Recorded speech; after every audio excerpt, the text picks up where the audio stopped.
Hi, magandang umaga. Ayan, taas mo ng kontehan. Mga paninda namin, mga ka-winner, magandang umaga.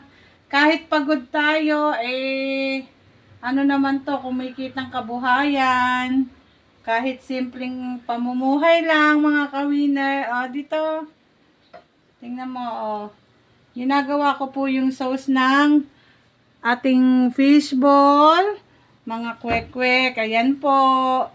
Gawa-gawa lang tayo, yan. Para mamaya ready na. I-serve na lang dun sa pajero ng mister ko. Ayan, malapot na siya.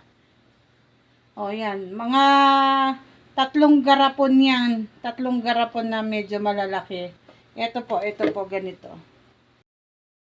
Ito po ang ano rito, pagod pa ako. Wala pa akong suklay-suklay. Etong matagal dito, yung magbalat ng pugo at saka penoy. Yan po ang matagal. Pero yung tusok-tusok ng mga fishball, yung kung ano-ano dyan, hotdog, yung mga kikiam, sa stick. Okay lang yun kasi nakaupo lang. Ito, anuin mo pa, babalatan mo pa, Tapos yung penoy pa susunod dyan, mga ka-winner. Kaya ito ang nakakatagal dito. Tsaka yung pagluto-luto, yun ang nakakapagod. Pero pagkatapos naman yan, konting pahinga, ligpit-ligpit dito sa makalat.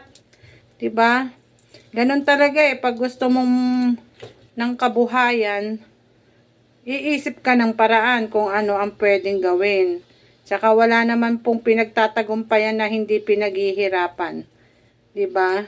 Kailangan tiyaga-tiyaga lang para meron kang pagkain sa araw-araw, meron kang panggasto sa araw-araw, yung mga essential needs, 'di ba po? At least hindi ka nakatunganga. Kung ano man yung kailangan mo, mabibili mo. Kahit simpleng buhay lang. At least kaya mo siyang bilhin. 'Di ba? Kasi nagsisikap ka, hindi ka lang nakaupo, hindi ka lang naghihintay kung ano ang 'di ba? Kaya pasalamat na rin at naisip ko itong ganito. Kasi dati wala nang nag-a-abroad sa amin. Hindi na ako nag-a-abroad, hindi na nag-a-abroad yung mister ko. So anong iisipin namin? 'Di ba?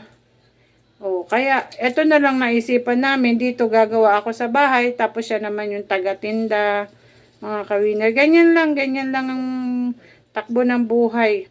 Kesa naman hingi ka ng hingi, o kaya kung ano man yung makita mong hihingi mo.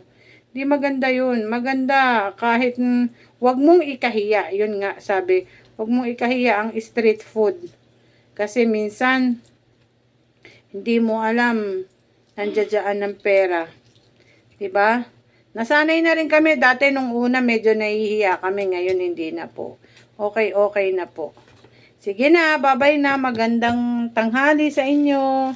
Marami pa akong gagawin. Bye-bye!